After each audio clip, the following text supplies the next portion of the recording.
grid unavailability. We are only able to get around 62-63% of that energy. So, like, those are the issues. This is another thing which I think is necessary to keep in mind, that in course of time, it is expected that a certain amount of, whether you call it in tax or a charge, which will come in terms of emissions, CO2 emissions. And we distinctly believe that this is going to be a reality. It can be always debated what that amount will be, but we feel it will be significant in times to come, and this is something that we really need to, as industry, need to work on. Per capita consumption in India has, of course, shown a growth, but which still doesn't reflect the fact that maybe around 600 million of our people do not have access to energy on demand. Coming to ITC, we've been looking at energy for quite some time, and we are very happy that though we've been able to grow as a business, we've really been able to bring down our energy intensity. And today, the red curve is our energy intensity in terms of terajoule per crore of revenue done. And we are very, very proud about this, but it required a lot of effort, and we'd just like to share a few slides on this. Overall, ITC, around 90% of our energy consumption happens in our pulp and paper business. All our other businesses, whether it's tobacco, whether it's hotels, foods, personal care, barely accounts for 10% of our business. So obviously, while we do make efforts that each of our business continues to improve on energy efficiency, the focus is on pulp and paper. And our largest unit, which is in Bhadrachalam, has been rated as the most energy efficient in the country. And the specific energy, actually, if you look at from 2004 to 2005 to 2012-13, we brought it down by almost 12%. Overall, as an organization, the green block reflects our contribution from renewable energy, and the blue bar is the overall energy consumption. And like I had mentioned in the previous slide, our specific energy consumption has come down, but more importantly, the total energy consumption has also been coming down. And this is despite significant addition in capacity, both in terms of all our businesses, paper, hotels, pulp and paper. There's been a huge addition in capacity, but despite that, our overall energy consumption is almost flat now. To help this whole process, how it has been done, I think a very important part was to understand how these energy flows happen. What are the actual numbers that we are talking about? Because without having a proper grip on the numbers, it's almost impossible to manage it. And we rolled out what we call an integrated sustainability data management system, which is got operational this year. And this system actually allows us to really plug in all our data, make sure that the data is verifiable, has a full audit track with third-party verifications, and these are the kind of dashboards which we would put up for our CEOs and our business leaders, so that they can actually understand what is happening in their businesses. It gives us, like I said, data accuracy. It gives us auditability, and it allows us to set key performance indicators for each hotel, for each factory, for each machine. But though the system is important, what is also very important is the standard operating procedures, because when we really started accounting for energy, we did face huge challenges. I mean, people would report coal consumed, but somebody would report on the basis of 10% moisture, somebody would be on dry weight basis. So those issues had to be resolved. Calorific value measurement was a big issue, because literally the calorific value changes with each rake of coal which comes in. And measuring the oil that you have in your fuel tanks, calibrating your dipsticks. So we've done that whole exercise to ensure that the data is really actionable. And we're also very happy that we could, as an organizational level, get our GHG emissions assured at the highest level as per ISO 14064. And this has been possible only because the numbers are right. So in terms of adopting a low carbon growth path, because I mean, if India has to do well, industry has to do well. I mean, there's no question of India growing without industry growing. But the question is, how do you grow on a low carbon path? So the first focus is the continuous reduction in specific energy consumption, and it's not good enough if we talk about a 1%, 2% year-on-year increase, but we really have to look at changing the game, learning from the best in the world, and maybe really working to having the best-in-class processes in the world. And after doing that, then you look at, how do you increase your share of renewables? And it is not that renewables is a one-to-one replacement of conventional energy. Because, say, I can have a wind farm, I can have a PV farm, but how do I get heat energy? How do I get thermal energy? And how do I get it at the, at the pressure or at the temperatures that I want it? So these are challenges which are really have to be answered. And we've started an organizational level exercise to really understand these flows of energies, these types of energies which are there. And I think it's very important that industry works with the government towards improving infrastructure availability, because those are big challenges. Like I mentioned about the wind farm, but in terms of overall efficiencies, in terms of really getting power available. And that's it. Thank you very much.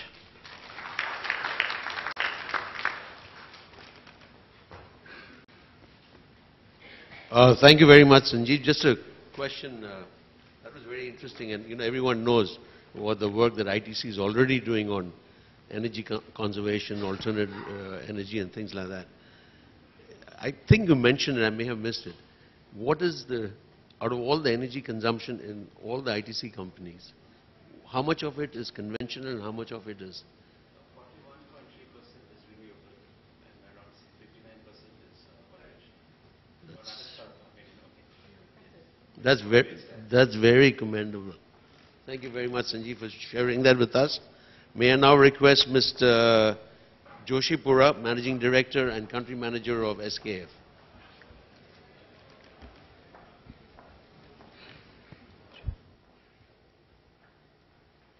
No computers, just don't worry about it.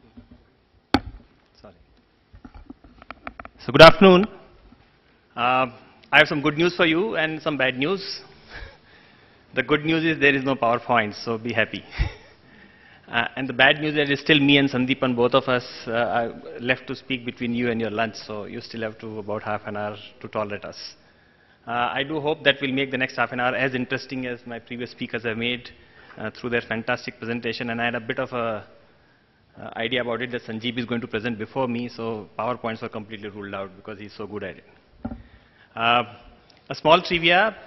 Sanjeev's slide started in 2003 for ITC because he has to have the 10-year span, the standard format on PPT.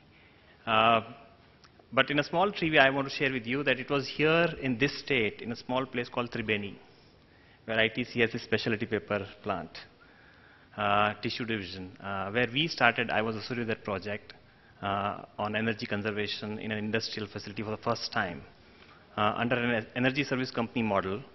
And we built a project which I believe is still being cited in many, many forums for the lead that this so-called backward place in the so-called beyond of India took lead back in 2000. So that was just a small trivia for your company. Yeah. So today's topic, energy security, what do corporates do? And I thought that it would be a good idea for me to share with you what I am doing in my company, because this is an august audience, people who are passionate about cause of energy. I really don't have to tell you about the state of energy or the renewables part. I'm sure that you probably know collectively much more than I do. So SKF, the first question I have always posed in my career to, and my jobs have taken me posing this question to several CEOs. And that was, how many people in your company depend, their growth and their increments depend on what happens to energy in your company. And that should be the only parameter. And you will be surprised, in 98 out of 100, I said, oh, we don't have a guy like that. It's one of the responsibilities. And I said, if energy is really on your agenda, then you need, because we have production managers, we have maintenance managers, we have sales managers, how come there is no energy manager? And this was a question that used to push people thinking, and some companies like ITC took it very seriously, and we know where they have kind of progress that they made I posed that question back in 2000. So this was now the chicken had come home to roost. When I took in charge of SKF, I said, oh, I've been asking everybody this question, what about me? And the first step that we took was, I took our brightest maintenance guy, and I told him, you lost your job. And he said, why, what's wrong? And I said, no, I don't want you to do this maintenance thing. There are enough and more people to do it. I want you to become the energy manager for the country. And he said, but there is no such job. I said, but I'm creating one. And we created a job called energy manager for SKF in the country. We have 3 companies in India, and I told him, don't worry, only one company will employ you, but you have to work for all the 3 companies of the group. So we created this position called energy manager now. And he said, so what's my job? I said, your job is very simple. At the global level, SKF has a goal, a stated goal which, for the last 4 years running. And that says, irrespective of what happens to our production, irrespective of what happens to our production, we must reduce our CO2 footprint by 5% year on year. This is a voluntary goal. There is no compulsion on us to do this. So I said, that's the guiding principle. And we need to be at the forefront of this. He said, sir, what are you saying? We just buy electricity from the grid. That's all the energy consumption we got. I said, hold on. Take your job seriously. Use all the knowledge that you got. Conduct a study. Understand, because energy is not only about buying electricity from the supplying company. This is much more. He was a young guy, and I'm very happy he took his job very seriously. And after some 3-4 months of what I call a silent period, when he was collecting information, things have started to change pretty rapidly for us. SKF believes that we cannot measure a business performance only in one dimension called money. It's a very important dimension, but it's one of the dimensions. We have 4 dimensions in which we want to be measured. Every single manager in the company has to be measured in those 4 dimensions. The first and foremost, and we call it principle of SKF care. So what's the principle of care? And I now link it back to word security, because to me, security is all about protection. When we say security, what are we actually saying? We are saying we want to protect something. What's this something? There's something in near term and there's something in long term. Yeah. And now I'll link it back to the principle of care. So we say, first and foremost, there must be care of the business. And that's where we understand the numbers, the bottom line and the top line. And the connection of energy security and bottom and top line is very, very simple. All of us can very quickly relate to that. If I have a plant where I'm dependent on grid power and the grid fails or power fails, supply goes off, or we have load shedding, as was being said, I'm going to suffer on my top line, no question, because I'm not able to produce. And if I suffer on my top line, I'm also going to suffer on my bottom line. And those are the givens. So very clearly from that perspective, it was important for us to see what can we do to manage our energy better. The second principle, it says employee care. How do I take care of my employees? And I said, we can, if one of our stated values is high ethics, that's one of the stated value for the company, then all my employees must be able to see the company behaving in that way. And one dimension that we almost take for granted is energy, and it touches us in so many ways, so many ways. And it's not only about the lighting in the room or air conditioning, it goes much beyond that. So we said, oh, that's the second dimension that we need to take care of. So if we can do some sustainable work about the way we manage our energy, we'll be able to do something and showcase to our employees that we really care. The third is the environmental care. And that's where I come to the long-term part. We all understand when a pollution is visible, a black smoke, a foul-smelling water puddle, Those are the visible pollutions to us. But there is this big invisible pollution called CO2, which we don't see. We don't smell, so we don't feel it. And that is what is compromising the right of the future generation to live as well on this planet as we have lived. And that is the third part of environmental care. And the fourth, equally important, is the societal care. Finally, as an organization, I'm operating in a society. My operation impact people around me. My operations impact people connected to me. My operations even impact people who use my product. How am I going to impact them? And under that thinking, we came up with this program called Beyond Zero. You see a small display there.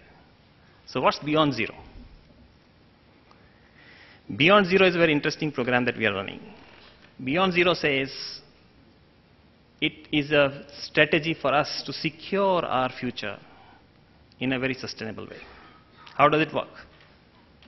It says we understand that when we set up factories and we make our own products, we are going to create a CO2 footprint. We cannot run away from that fact. But we said, can we use our knowledge, our engineering, our technology to then create products such that when those products are put to use, they create a negative footprint. And when we put these two together, the overall net sum should be below zero. So it should be a negative footprint. That's the thinking behind Beyond Zero portfolio. So you can see the principles of CARES, Beyond Zero program, 5% tough target. So we had all the elements in place to drive a new way of looking at energy. Some of the things, and now this young guy was working, as time was passing by. So what is the result that we have seen so far? On the business care side, as I speak with you, we have reduced our energy bill by 25% year on year, cost-wise. And we don't produce any of our energy. So it's all, and it was all driven from the measures that we took on the sides of consumption. So we are very happy with that part. Then when he started, he said, sir, you know what, we consumed a whole lot of water. And where are we? So he said, so what goal we want to put? So he said, after some deliberation, we said, okay, fine. So let's put a goal for ourselves that in 2016, we will become a water neutral company.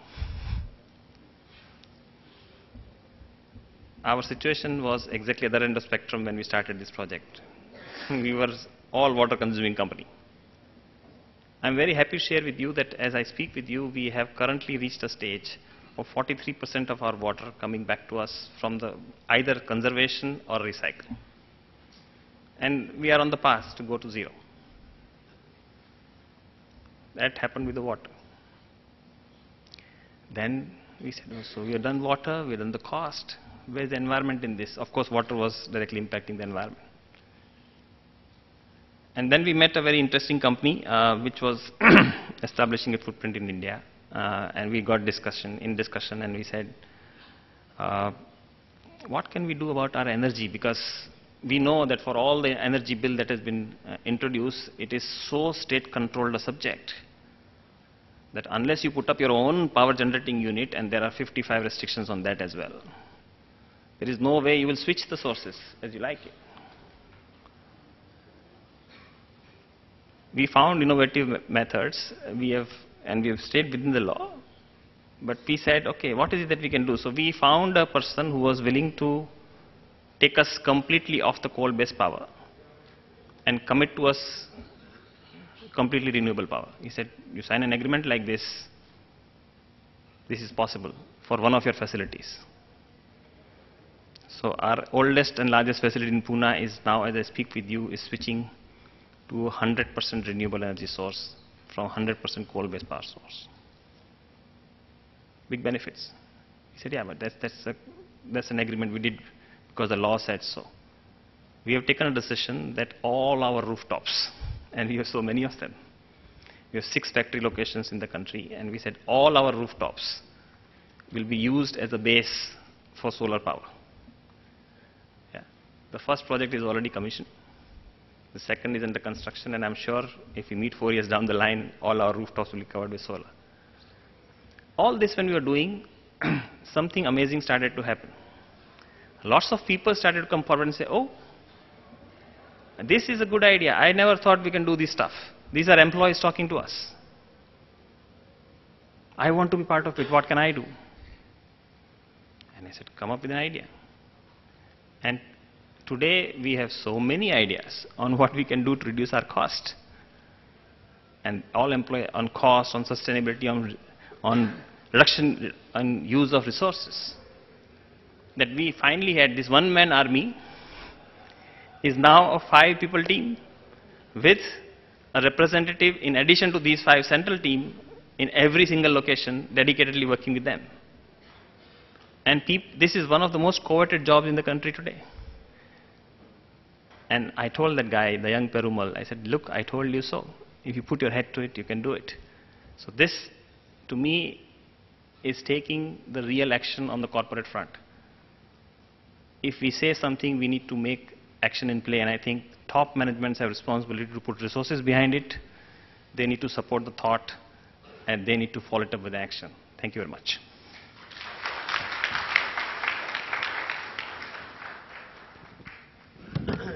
Thank you very much, Shishir. It's really interesting to hear that here's a company which, you know, savings on energy or environment is not obvious when you look at it in the nature of your business. But then you found innovative ways, which obviously has added a lot in your cost structure to become far more competitive, which is the other byproduct of all this. Thank you very much, Shishir. I'm going to request Mr. Shondipon Chakraborty, a face well known in Calcutta. He's the Managing Director of Tata Steel Processing and Distribution Limited and past President of Bengal Chamber. CII also lately.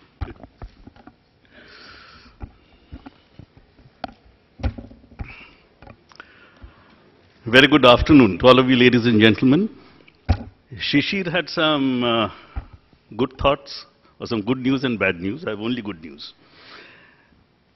He has cut out my talk time, so I have a very short time to spend with you, and I'm as hungry as you to go for the lunch. You see, as far as energy is concerned, what I say there is heavy metal stuff. There is the technology of it, which we have discussed in the first sessions and in the other sessions. So like Shishir, I'd like to deviate a bit and maybe sort of give you a flavor of how we look into this subject. You see, every company or every organization has a way to look into a subject, the importance they give, and how they mitigate that thing or how they approach that thing. As you must be knowing when I'm talking that we are a fairly large group. We are the largest in the country, at least in the private sector. And as far as the steel portion is concerned, steel is a power guzzler. You must, there is no other technology available in the world where you can melt the iron ore at 1200 degrees centigrade if you don't spend energy, a huge amount of energy. The ore doesn't melt at a low temperature. There is no other element except carbon who can reduce the ore. You require carbon, you require the temperature. And this country requires steel. If you look at the per capita consumption of steel in the country, it is minuscule compared to anyone else. So how do you look at it? And how to resolve the problem? And be not the leader in India, be the world leader. And by being a world leader, be a world benchmark. So that is our objective. You have to be the world benchmark, which I'll tell you we are. And we are in the top 4 in the world as far as steel is being manufactured, as well as other companies. Now, when energy comes, what do we have in energy? When I look at energy, we have energy management. So there is a very, very senior person who is in charge of energy. We have got energy audit, which is an extremely important function in our steel group.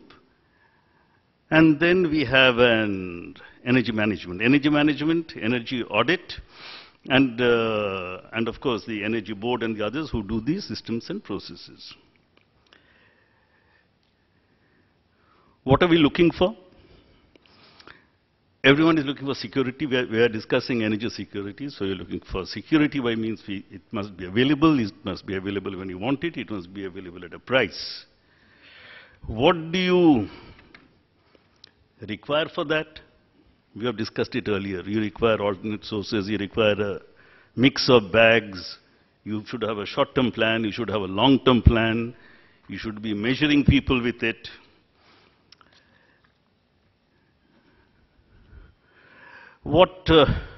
It's all done, that is all taken. What I'm just adding on to that, you require 3 more items. You require people, you require good people. You don't require, if I may use the word, average people in this particular function when they are planning the processes and taking the decisions. You require really good people. You require great processes. You can have a great technology, you don't have a process, it will fall flat. And you require a platform to operate. And that platform has to be very senior. And you must have a strategy as to what you are doing long-term and short-term. Let me not get into all those. I'm just coming to very short that what we think of this energy business or the energy environment today. You see, there are certain certainties. I mean, these are bound to happen. All fossil fuel are bound to be finished. We can only debate that how long it will last, 10 years, 100 years. So if anyone says that we have got sufficient coal, we have got sufficient petroleum, they're talking of their heads. I mean, it will last for a particular amount of years or time, and it is going to be dead, it is gone. I mean, it is not going to be there. So it is a clear certainty. On the other hand, it is also a certainty that sunlight is not going to become extinct. It is going to be there for millions and billions of years. No, sun also will be extinct, by the way, but in billions of years, not now. Second is, any energy you take out of fossil fuels, whether it is coal, whether it is, gas or anything, the cost is rising. There is no doubt in that. You look at the figures, you look at tomorrow, cost will be rising. You look at any of the other energies, whether it is solar or it is others, the cost is falling. I hope you are aware of it. There the cost is falling. Now the question is, there has to be a time, not today, but tomorrow, there will be a time when they will be equal and subsequently these energies will be cheaper than the fossil fuels. So these are all certainties of life. We also feel that after some time, and that sometime we are given a year. It's a feeling, it may be wrong, we can debate about it. I am not an expert, you all people may be better experts. By the year 2030, so I'm giving you a time.